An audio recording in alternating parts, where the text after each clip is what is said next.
All right, folks. We're good. We're good. I want to thank you again for everybody for being here. It's a if you don't know now you know show, and today we're talking about All Ears Matter, which is it has to do with everybody here that's been involved with sound, and I have my co-host Bill White. So Bill, it was to wave your hand in case anybody that doesn't know you, but I have CARIN Ford, who had a great relationship with her, working with Elizabeth, my wife Elizabeth in Color Purple. She's the in front of the house, which is an incredible job working in that in that kind of facility, right? And that was so awesome, and did a great job for the amount of years that we were there with that. And I saw her all the time. And then OLLIE COTTON, I've known forever. Before the Apollo, I'm not sure where it all started, but we worked with right? We worked with Warren Harper and the Quiet Storm. Oh yeah, Vaughn. That's a whole freaking lifetime ago. That's a whole life, right? A great situation with that, with WBLS live simulcast, which was an awesome time. Where was that at? That was Sweetwaters. Sweetwaters. Wow. And we went to other places as well, so it was a great journey. We were blessed with that, and Wednesday nights, right? It varied, right? It depended on whatever Vaughn could get BLS to work with, and on to that to E.KEVIN Jones, and that was through Vivian when the Elizabeth got our record deal, and we were out and about and doing some things, and met E, and I think it was in Philly. He did something in Philly, and I'm not sure of the room now. I think that's that's not wooden. On Walnut Street. Right. The world, something, right? World, yeah. Right. Yeah. So that was awesome. And then, CARMEN forever. I've known CARMEN because CARMEN was met CARMEN through IBIS, that group that she had back in the day when I was first started doing things in New York. And we were doing gigs, if I wasn't working, I created gigs. So I created an event, and just like you trying to do now. and we, Carmen and I met with our band, and we worked together, and she opened for us, we were open for them, back and forth, and our relationship has been that solid ever since. And she's been in all kind of capacities with working with events and sound. And her and Ollie are definitely amazingly close and through time and doing different things. So all in all, and AKILI will be here shortly. He's going to be clocking in. He's another gentleman that I've known for a long time, originally from Long Island, Strong Island, and then he'll go through his history, which started in the 1970s. As if he started as a drummer, but then got a situation where he was able to start working. And here he's coming in right now. He can talk for himself. And technology brings him in. He's joining. And there he is. There he is. Yeah, there he is. Got his merchandise in the back there. That's what I'm talking about. Plug in. Yes, his audio coming up shortly. This is amazing. This is so awesome. I'm so happy about this here. AKILI, you hear us? Yes, sir. Yes, sir. You see everybody here. I'm sure everybody got headphones. People, what's happening? Got headphones on the side. Mr. Jones, glad to meet you finally. Hey. Wow. No, I'm no better than that. I know you met Kevin before. No, we met. Come on now. Yeah, I know that. Kevin Jones. Well, I'm getting old, man. Getting old. Hey, Ali, what's happening, man? I'm good, brother. I'm good. I'm good hanging in there, man. Waiting for this shit to blow over. Right? I know that's right. Yeah. So once again, if you don't know, now you know show. And just bringing you guys all together is like amazing. It's so amazing. And now, that folks will get to know, because I know they've seen you and they know that there's trust. A situation of sound, people just trust. Band comes in, they just trust. I know they got it.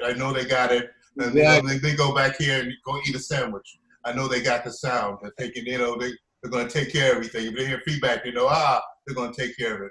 So that's, you know, and I have been blessed to see a little further and know that the hearts of everybody here and the love and the passion for the industry. And so I want to start out as, and we can go, you know, try to go through each of you, that moment that you say, okay, I like this. I want to do this as a career. And when that hits you. Okay, so we'll start with CARIN, because you're on my left side. What was your, when did it hit you? Say, this is it. Well, I mean, I always loved music. I grew up playing drums and saxophone. And my father used to listen to jazz all the time. That's all he listened to was jazz. And I was highly influenced by Quincy Jones. And I just loved the music. And when he produced Michael Jackson's first album, what was it, Off the Wall, I think? That album made me think, okay, I don't know how they record this or what this means, what producing means, but I need to figure out what this is, because this is what I want to do. And I think I was in, like, I don't know, junior high school or something like that. And that's what kind of piqued my interest in audio engineering. And so after I graduated college, I moved to New York and tried to work in some recording studios. I wasn't very successful with that, working with some of the white engineers at the time. This was in the 80s, in the late 80s, mid to late 80s. I just wasn't getting anywhere. And then I met the sound engineer for Lily Tomlin on Broadway for her show called The Search for Signs of Intelligent Life in the Universe. His name was Bruce Cameron, and he took me under his wing, showed me how to work in the sound shops. And then eventually he asked if I wanted to work for Lily Tomlin on her tour of The Search for Signs of Intelligent Life in the Universe. That was my first gig. I was at Juilliard at the time, and he designed the show, and he asked me to do the sound for it. So I did. He was happy with what I did, and he says, look, you know, Lily needs a sound engineer. Do you want to do it? I was like, well, I don't know a lot about touring, but I'll take the job, and if she doesn't like me, she can fire me. And I closed her show out, and I did the film. All right. And that was in 1991, I think, was like 1990 was when I finished with Lily Tomlin. And then from that point, I learned about theater. I realized that I could work in theater and become a member of the union and make money. So I was like, okay, I think I'll stay here and do this.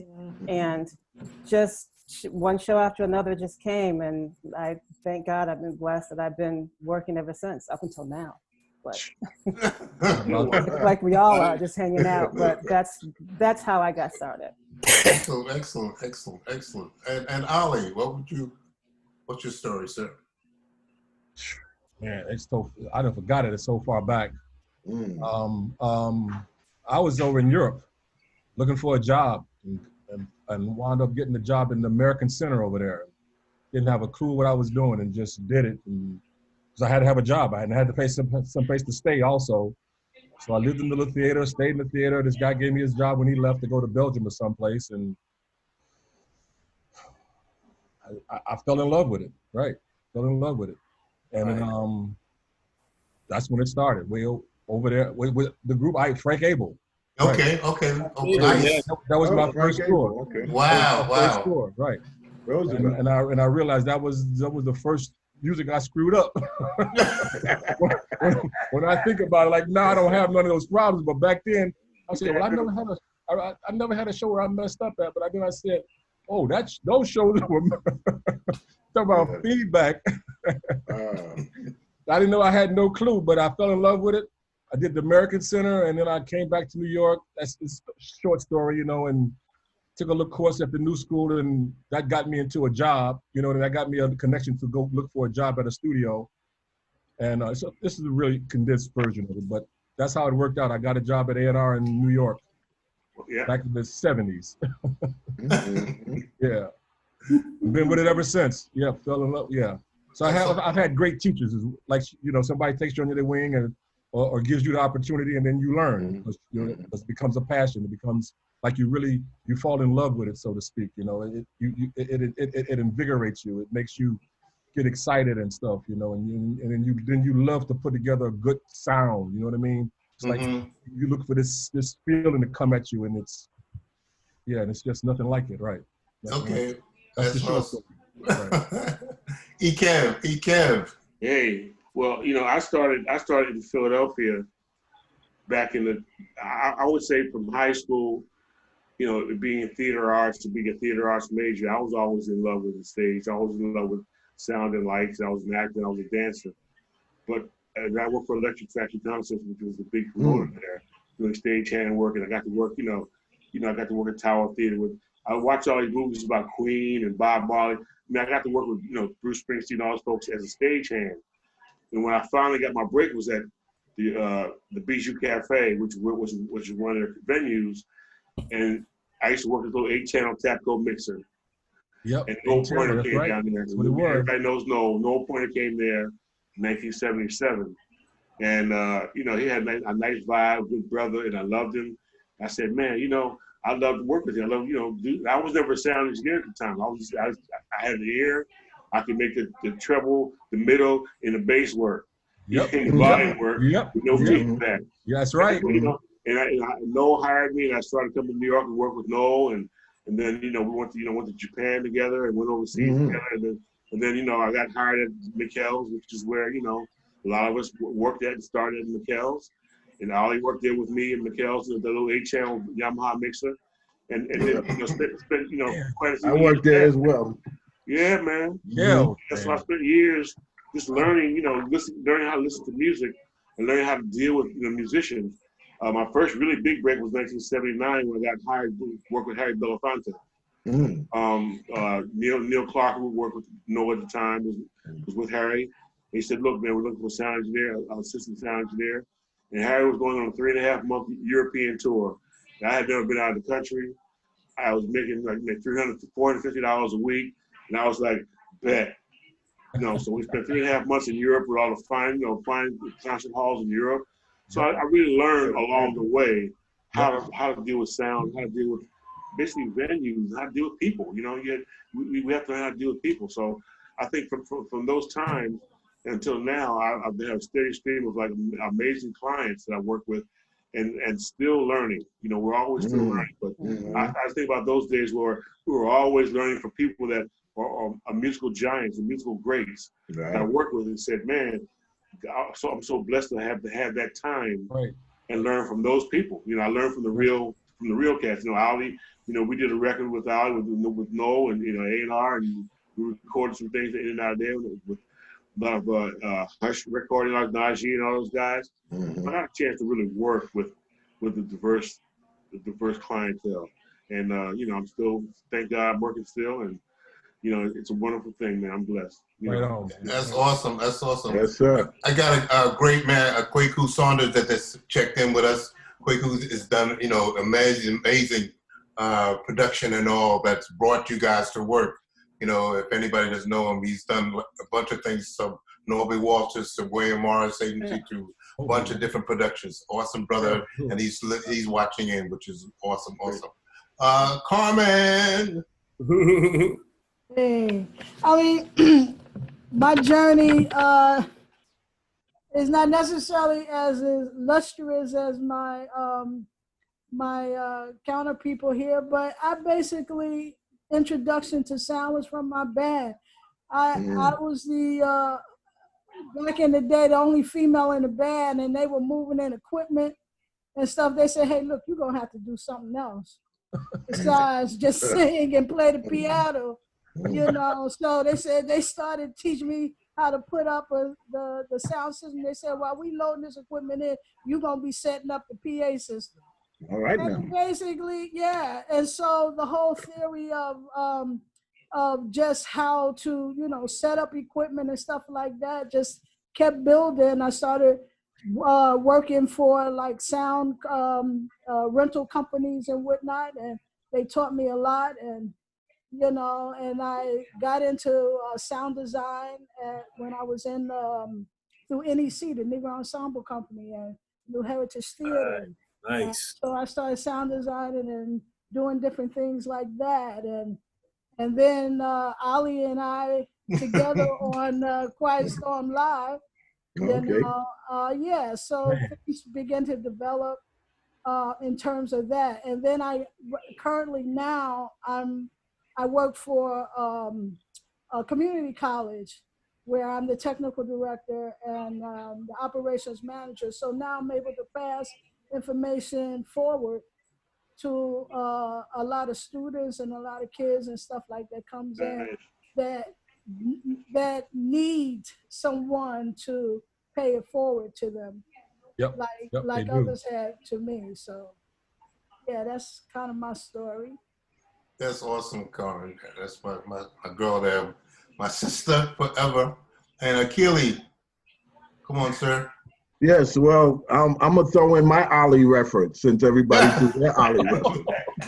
You know, back in '85, I built a studio in Brooklyn called Ralston Recording, and Ollie came in to mix and produce a record, but it wasn't any record, it was the show for Dougie Fresh.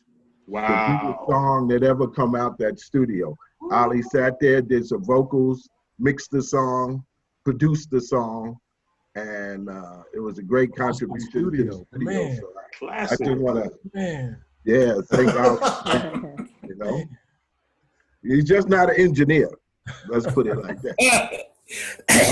But my career started. I condensed this as much as possible. In '73, I was 19, and I was at this jazz club in Brooklyn called the East. And all of the greats played at the East. Brassan, Roland Kirk, Lee Morgan, Betty Carter, Sun Ra. And I saw these guys doing sound. And I said, you know, that's something I want to do. So I started interning with them, Maliki and Imari, and learning mic placement and you know, mixing. And then eventually started doing shows myself.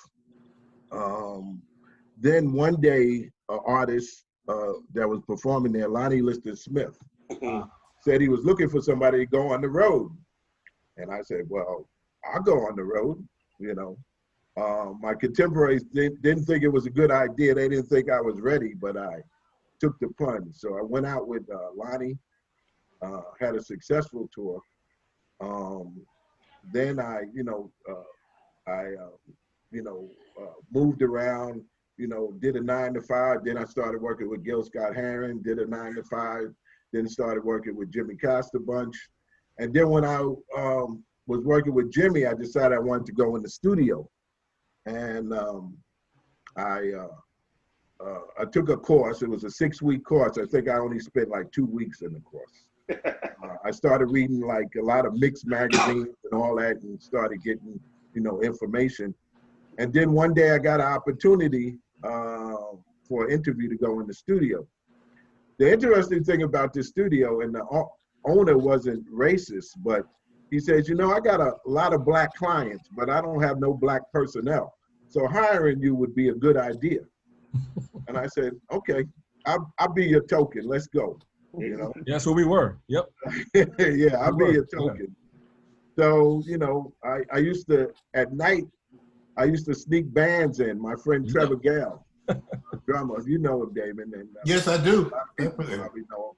I used to sneak him in the studio, and I used to get my chops together, recording. That's right. That's right. And a year later, I was recording Prince and James Brown and George Clinton, and you know, and then the career just took off from there.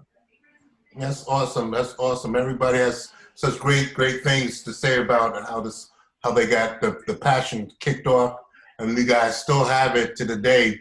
And you know, so going on from there, you know, questions like the first gear that you mastered. What was the first that you would say, okay, I got this. I can understand what this is about. So when you would see it, when you come to a venue, you would see it, say, okay, I got this. I can handle this. What was that?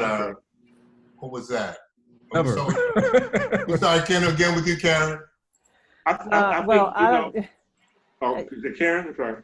Well, oh, I don't know if you, I mean, you guys are probably not familiar with this console, but it's a British console called CADAC. Yeah, that's I've seen them. Yeah, and it's a beautiful sounding console. I had never used it before, but once I learned it, mastered it, I loved mixing on it. It had a great feel, especially for musical theater, because in theater, the way we have to mix, it's almost like playing an instrument. Very different than mixing in the studio, where you can, you know, you sit in the studio and you can sit and you have the time to kind of work on your mixes and that kind of thing. And musical theater is like you are performing with everybody else on that stage, and you have to make your pickups quickly because you have to know the lines of every line in the show. You have to memorize the script, and it's line by line pickups. Oh my God. So the CADAC was a perfect console for that. Now, of course, it was a completely analog console. We don't use it anymore. Now we're using Digico SD7s and that kind of thing, which I mastered recently too. But that was my first console, the CADAC analog. It's great sounding bass. Yeah. That's interesting. Approach that you have differently from everybody. Yeah. Yeah, that's awesome. That's awesome. So Ollie, what was your Like Kevin said, it was 8-channel. It was 8-channel Sound City head with 2 columns. 2 columns. Yeah, That's exactly. what I mastered. The first thing over in the American Center, 2 columns and a Sound City head 8. And that's why when Frankie and them took me on the road and I had to go do consoles, I had that mastered. But when you get out on that road with a console, right, I'm like, okay. But that was the first thing. And then after that, I got into the studio, and I guess it was the Neve consoles and MCIs. It was first it was rotaries when I first got there, but then they changed over to MCIs and the Neve consoles. And I was in the library then, so I came up at night and sat in on sessions with the engineers that would let me sit in with them. And I watched over the show. I had a legal pad and just took notes like crazy, you know, took notes and just sat there for like maybe a year almost. And got a hang of it. They still wouldn't let me upstairs yet, you know. So I mean, I looked at it like I was in high school again. That's how I think I actually put it that way. This is okay, I was in college maybe. Okay, I'm in college, it's my first year, and you just had to put your time in. Because you couldn't make it too many mistakes, you know, being us, you know, you couldn't mess up. So you had to just lay, you know, I laid low. I just laid real low because I didn't want to get pushed out, you know. So I just stayed like that and just did my time. Waited your turn. Yeah, exactly. Exactly right. Waited your turn. Right. That's exactly right. That's awesome. That's awesome. We got incredible. Frank Abel is watching. So Ollie, you know, to what you were saying, Frank is watching us. Hey, Frank, yeah, Frank Abel. Frank Abel. They don't want to train me, man. What? They trained me, man. You can hear Frank now, you know, when Frank was there, you know, he'd be so humbled by everything. Frank was a great man. Great man from Roosevelt, right? And so, E.Kev, what's your... I mean, after, like I said, like I said, like after the 8 channels, when I went out with Belafonte, I was surprised because he was, I can't say he was the first I ever knew, but he owned his own sound equipment. He had a Midas console. He had a nice little PA. We went to Europe, took the console, PA all the way to Europe. I hadn't worked on a console that big before. Right. But actually, on that show, there were 2 engineers. There was a guy named John Hazen from Canada, who was the house engineer. I mixed monitors from the house console next to him. Wow. And it was, and believe me, it was the same thing like in theater. Like, you know, Harry's show was very specific. The tunes are very specific, you know, cues for acoustic guitars and horns, and when the singers come in. And I had to sit on his, you know, to his left, mix monitors, and kind of mix monitors over him. I'm you know, making changes. And, you know, there was a time when Harry wanted reverb on stage. We had to figure out, oh my God, this was before we did all the reverb on stage and have all that, all the crazy, you know, outboard gear that we have now. And we said, we're in Europe, so we got, you know, Sennheiser brought us microphones. We had to figure out how to get this reverb and side fills on stage because you don't use side fills. And it was like it took us a couple minutes to do that, but like he wanted that long, big swimming, you know how some of these artists are. They want that long, airy reverb, and he would sing he would have his mic down his waist singing. But it was always a learning experience, man. You know, that Midas console, which was a fine console to work on. I didn't know until years later when I really got into Midas. But the next tour after that was I worked with the SOS band, and we went out on tour. And they hired me. Columbia Records hired me to go out with them in 1980 on tour with Isley Brothers, and then this guy named Red Wheeler from down south, somewhere in Atlanta, had a big Yamaha console. Yeah, I can't remember which one it was, but that one of the original Yamaha big frame, maybe 24 channels, and we would do 24, 32 channels. We would do like SOS band, Isley Brothers, Cameo. You know, whoever was on the show was on that one console. So we had to learn how to mix. Remember what you did, remember where your sounds were. Almost, you couldn't chart anything. You had to figure it out. And the Yamaha console was easy to get around on. That's where I started from the touring side of it, and then went on to from everything that came up between now and then. Everything PMs and all the XL4s and Heritage 3000, which is one of my favorite consoles still. I still got a Heritage sitting in Detroit at Thunder Audio. Just like you're waiting to go back out, just like sitting there, hook it up for me. It's like that's my board, But it was always from that Midas thing, Always started at that Midas world, That's a great console. Yeah, it still is a great console. Yeah. I got lucky with that one. Yeah. So Akili. Well, like the other guys, I started out with an 8 or 12 channel PV with 2 columns at the Jazz Club. Had those big old knobs, that you turn. As I went on the road, I think the most consistent board in the 70s was the Yamaha. Yeah. That was the most common board out there on the road. I worked on that Yamaha. And as I got in the studio, I worked on the Harrison console. And then, I met a young man named Larry Smith, a hip hop producer, and he wanted to do a session at the studio, and I couldn't do the session because the studio was booked. So he said he'd go to another studio, and I was like, "What? Another studio?" But I did end up going to another studio, and I worked that console and ended up working at about 90% of the studios in Manhattan. Because, as I say, I wrote an autobiography called Turn the Horns On. And as I say in the book, people look at a console as big, a lot of knobs, but every channel is the same. Right. The volume, it has a treble, a bass, a mid-range, then it has a preamp, pan. And once you learn one channel, then you know the rest of the console. So it's not as difficult as it seems, If you got the ear. If you got the ear, you got to add. That's That's true. number one. You got the ear. That's right. That's the blessing. Yeah, all of you have that for sure. And Carmen, what's your story? I think in terms of sound and stuff, the first board that I ever even looked at, it might have been one of those. I don't think it was a PV. I think it was the Sun. Yeah.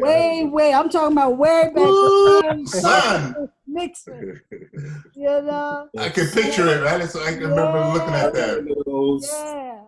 There was some dust on that. And, and then eventually like the Yamaha boards. And when we were doing Storm, I was, doing, Ollie was on front of house and I was doing monitor mix on that. So I think that might have been like an Allen and Heath board or something like that.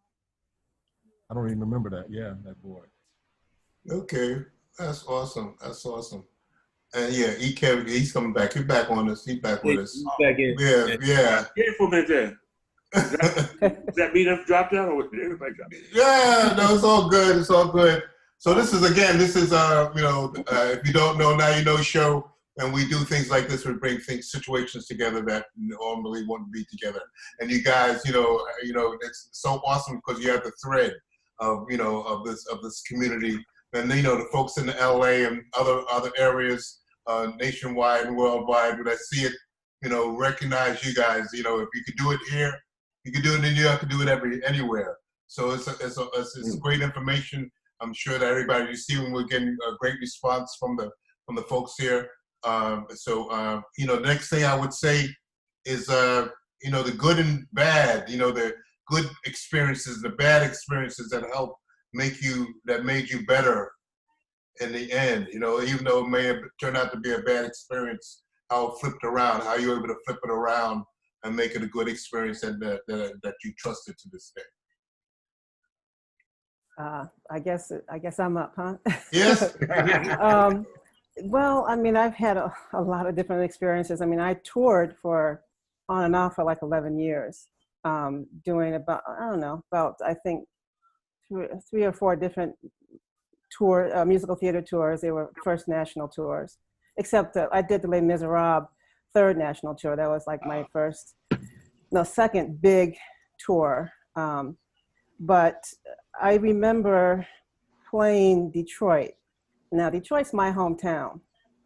So we had just loaded in, and I was doing my system check, walking around, making sure everything was where it was. And we were using, in musical theater, we use microphones on the head. We use lavalier mics, and that's how we pick everybody up. So typically, you know, we would have, on Les Mis, I think we had 17 mics, but on most shows today, there's over 30 to 40. But on this show, we had the 17, 18 lavs, and then we would use foot mics as emergency pickup, just in case we needed them. They were not that useful, but in case of an emergency, if we lost a mic on somebody, most of the actors would know to come down stage so we can pick them up. So one day I was doing my system check, and I would always check on the first day of load-in anyway, check and make sure that after everything we got all the speakers up, consoles out, cables run. I check my mics, make sure that everything is good. Everything was great. So about, I don't know, halfway, about the middle of the week of the run of the show, I do my regular check. And I looked at, we had 5-foot mics downstage. I went to check all my foot mics. Everything seemed normal. And upon closer look, I noticed that somebody had cut my cables right up to the connector, all the way across. Sabotage. All 5 of them. Wow. And I was like, okay. So I told the house electrician, I mean, he was mortified, but he said, well, we'll do whatever we need to do to help you to get your mics back up and running, we'll do. But one of the local stagehands came to me, he's a black guy, and he pulled me aside, and he said, because I know what those devils were doing, I was watching. He said, you know, don't worry, I got your back for the rest of this run. But that was one of the worst things that happened. I mean, I've done shows where my system has completely gone down. I was mixing La Cage aux Folles on Broadway, and I was using the Q console, Myers Q console system. And the system completely went down. It was all digital, right? Stopped in the middle of the show. And my A2 wasn't able to help me at all. So I actually had to leave the console to go backstage to call my associate sound designer and said, please, will you help me, show me how to get this system back up and running so we can finish this show. And that was mortifying to me. Whenever you just don't want to leave the console. You don't want any attention drawn to sound at all. And that was one of the worst things that happened to me too. So what year was that they cut your cables? Oh gosh, I was on tour, so it had to have been like 90. Really? Wow. 94. It was still going on back. It's still going on then, huh? Yeah, 94, 95. The devil. Yeah. The devil, right? Oh, yeah, we encountered a lot of that stuff in the 70s as well, you know.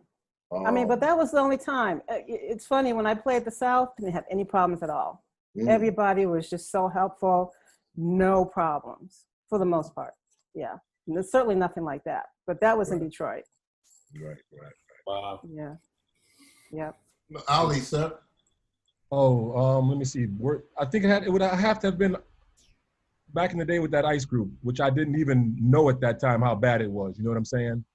I wasn't even aware of how bad it was because I was too caught up in the moments of, you know, I was a driver. I was loading the gear. I set it up with the band, and then they did the show. So I didn't even realize how bad it was because I was that green at it, you know? And I really didn't realize till much later.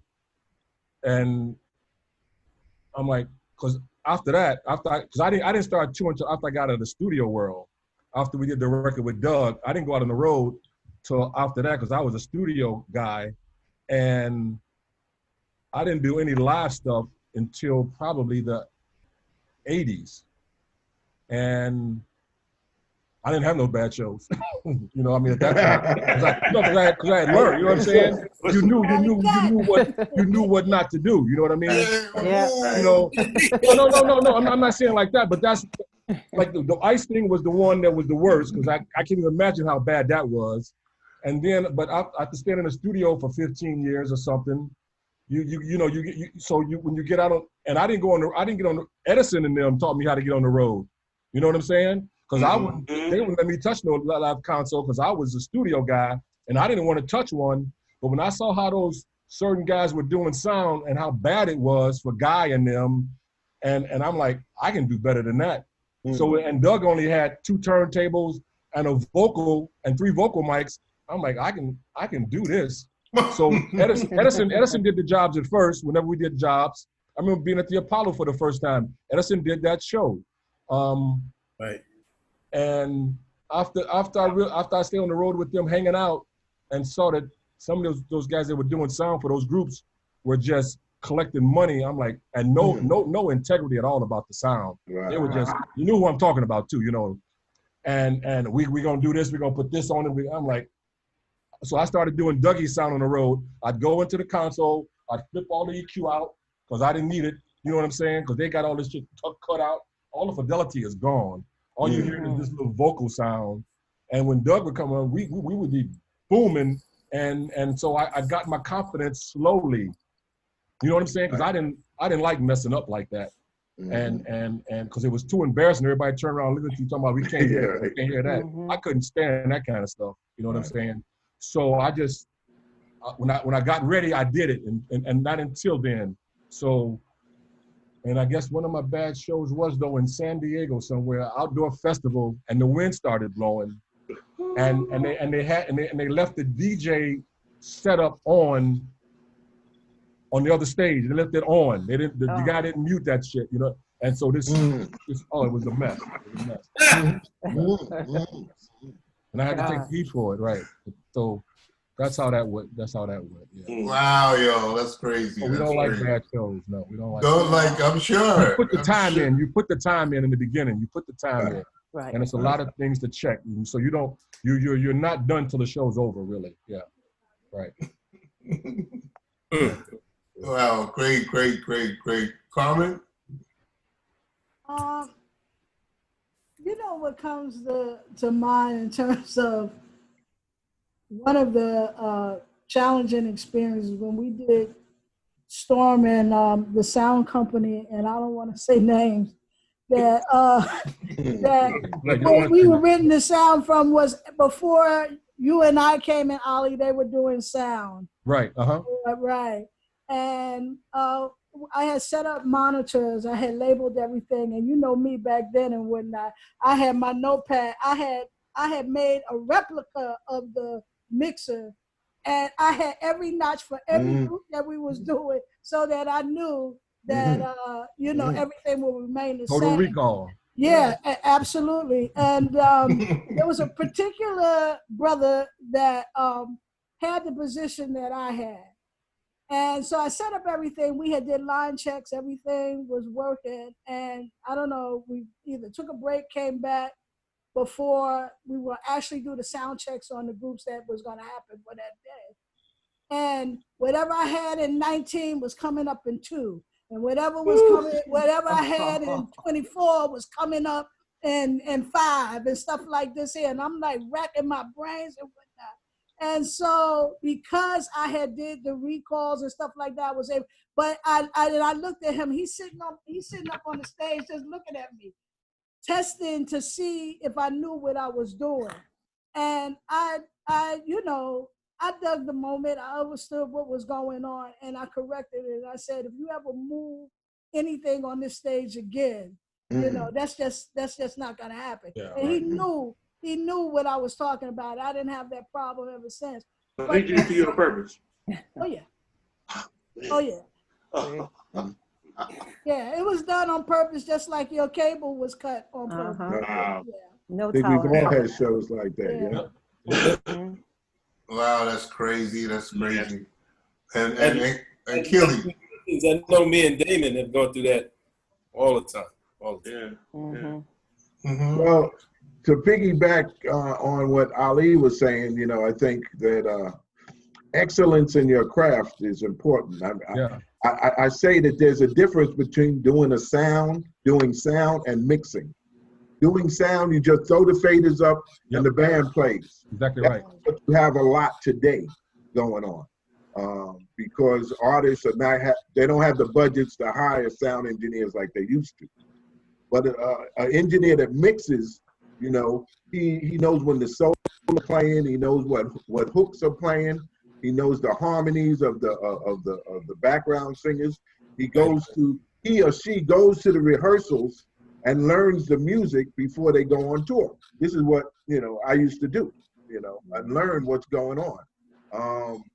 But as far as one of the lessons that I learned early was when I was with Gil Scott-Heron, I got fired from Brian because he said I wasn't consistent. And I didn't understand what he was saying. It was early in my career, I guess the second group I was working with, and I didn't understand what he was saying. And then when I was working with D-Train, the stuff used to lock in every night. The mix used to lock in, no matter what venue we was in, no matter what sound system we were working with, it just used to lock in. And I said, oh, okay, that's what Brian was talking about. But a lot of that has to do with musicianship and all that kind of stuff. But it was a lesson that I learned, and so you visualize the sound, and each show you do, you know how the mix is supposed to be. I mean, if it's off, you're like struggling. It's like, why does it sound like that? It's supposed to sound like this. Right. But I've had also a show where, I was sabotaged. I was with Phyllis Hyman at the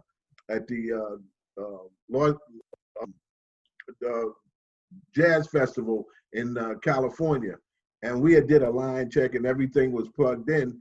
And then when it was time to show, Long Beach Jazz Festival, then when it was time to do the show, and they was announcing Phyllis, none of the instruments were plugged in, and I reached to my people backstage. I told them, stop, don't let Phyllis come out because nothing's plugged in. And so we held up the show. We held up the show about 20 minutes until we got this thing together. Because I didn't want to deal with Phyllis if everything wasn't right. You know what I'm saying? So when Phyllis came out on stage, she said, well, I want to apologize. I can't do a full set because some people ain't got their shit together. And we continued to do the show and everything was working out. Wow. Yeah, man. Yep. Well, E, give us yours. I'm glad I'm coming on my last because I'm hearing everybody's story. I'm thinking about sabotage, how people sabotage your show, how sometimes a simple mistake can give you the worst night of your career almost. And my simple mistake was at the Zenith Theater in Paris. Not too long ago, I was working with Cool and the Gang. I can say that out loud. With Cool, there's always a lot of ears. There's always a lot of folks, sitting back critiquing. Yep, I believe you. And it's a wonderful thing because you know who's there. But Paris is Paris is like when you play in L.A. or when you play in New York City Paris is like, you can't mess up Paris. We did, you know, we were on tour. We had done this same theater a few times. And I'm using the PM5D. And me and my, you know, cocky self, yeah, I got this. Sound check is great. I'll get back, and whoever came on, you know, was coming on before me, you know, basically came on sound check after me. Now you plug in that PM5D card. Oh my goodness! And if they save all kind of thing, and you don't save on your card, so this is the one night I didn't save my show on a card. Wow. I came back, and like you said, stuff was all over the place, but my whole EQ, everything I had set up was gone. So basically, when I hit go to start the show, it was like the guitar was like way up here, and something else was way over here. It was, you know, it was feedback. It was like it was just the most horrific thing that you ever want to hear, but you're doing it. And it was the only time, I think one of the only times in my career I felt like I wanted to just cry. All I had to do was scramble and fight, and it was one of the worst shows that I been in 7 years. That was the worst show that I ever did with them, and one of the worst shows of my career. And it's like, you know, guys, you know, everybody wants to fire you, everyone wants to yell at you. The press was, I mean, the Paris press killed us. And it was like, it's my fault. It wasn't like somebody, you know, somebody did something wrong, or somebody unplugged something, or the band was playing too loud. It's like, dude, you didn't do your one little job that you should have done every show. And from then on, I saved shows. I saved, enter, save, enter, recall, enter. Everything I do from then on, no matter what show I'm doing, it's ingrained in my head. This was, like I said, this wasn't like less than 10 years ago. Right. Wow. So it's like, I'm talking about how we still learn, no matter where we are in our career, no matter how many shows we've done, no matter how many artists we worked with, no matter how many accolades we get from people going, oh, your show was amazing. I've had producers tell me my show was amazing. But that one little show can show you how you ain't perfect. And you can always get replaced by somebody else who doesn't really know what they're doing, because you mess up that one time. One time. That's right. It can ruin it. But thank God it didn't ruin my tour. I didn't get fired. We kept on going. I stayed on for another couple of years. It's like, but you know, that was it for me, boy. That's that was it. Yeah, that's a deep one. That's a deep one for sure. That's a deep one. You know, because you know, being a drummer, I'm sure Bill has the same thing. You know, you have those times when you just make that mistake or something, and it's all on you. You know, you do the wrong fill for the next song, and it's like you know, and you just feel it, and you're going back. It's like somebody missing the foul, the 3-pointer, or missing the free throw. You know, and you have to go back to the bench. You know, and everybody's like, oh, you know, and you want to high five on somebody to say something good, and it's like, man. So you go over to the end of the bench and you sit by yourself. That's right. Right. You just go back to the bus. And I didn't want to ride back in the van with everybody. I was like, look, that's crazy, right? Right, get back to the plane. I remember another one. I just remembered another one. I was in Tobago and we were doing, Natalie Cole was a guest, and she was doing that duet with her dad. And Ricky Martin and them, at the last second of sound check, they stopped sound check because she wanted to check something else. So the Martin engineer had faded down the father track, right? He faded down the father track. She wanted to fade, so she said, it can't be in front of the house. It can't be in front of the house. So the guy's got to mix it. He's got to turn it off. He's got to turn it off.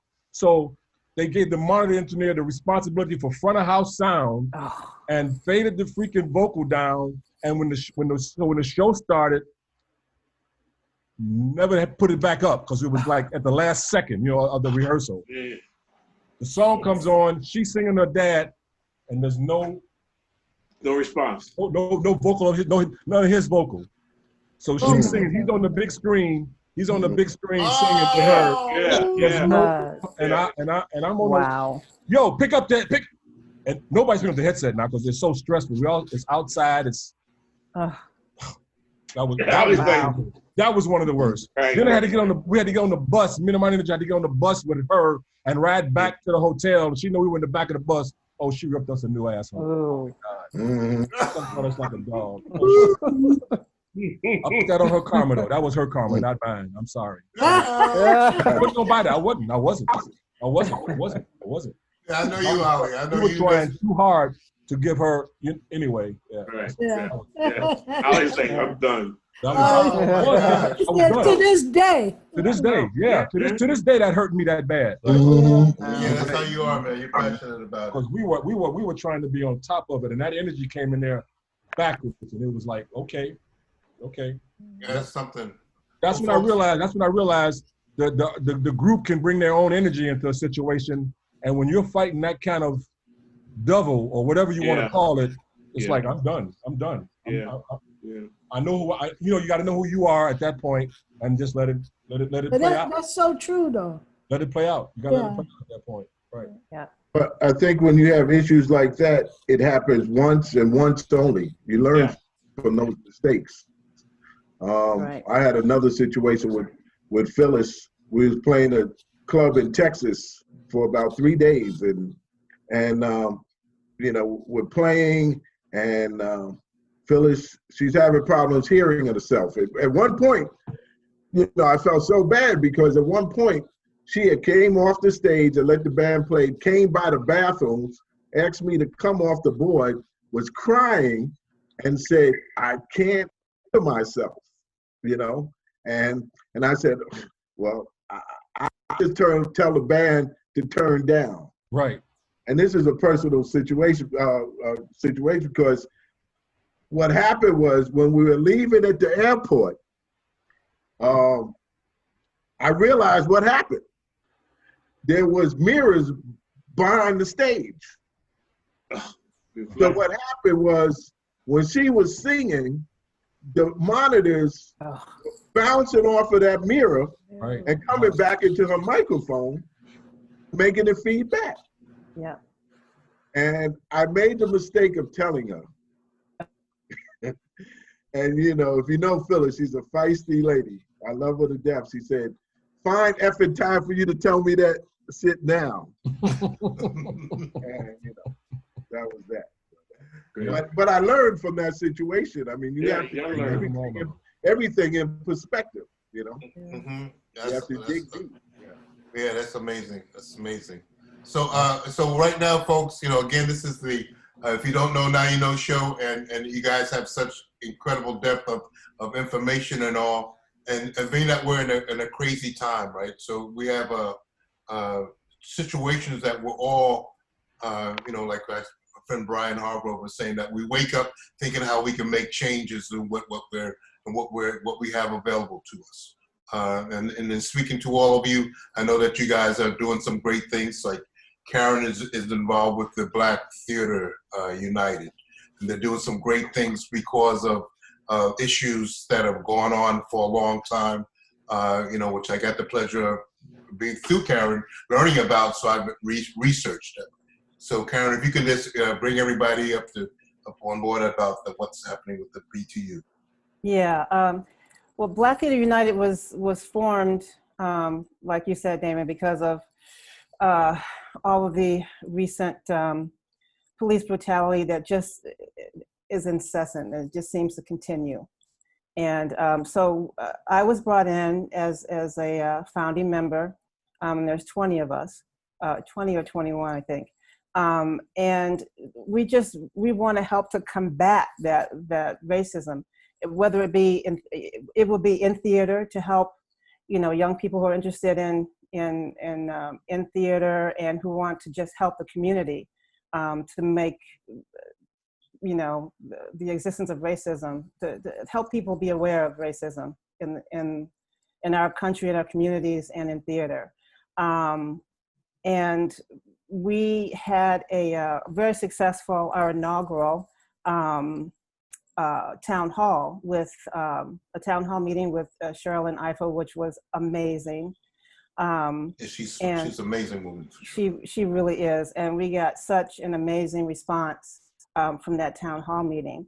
And so we're going to do another one on I believe it's July 24th with Stacey Abrams, and she has founded a nonprofit organization called Fair Count, along with Harness, and this will be to support the census, to encourage people to get out there, be counted, fill out your census forms, that kind of thing. So, and it's going to be moderated by Viola Davis, who is a BTU member.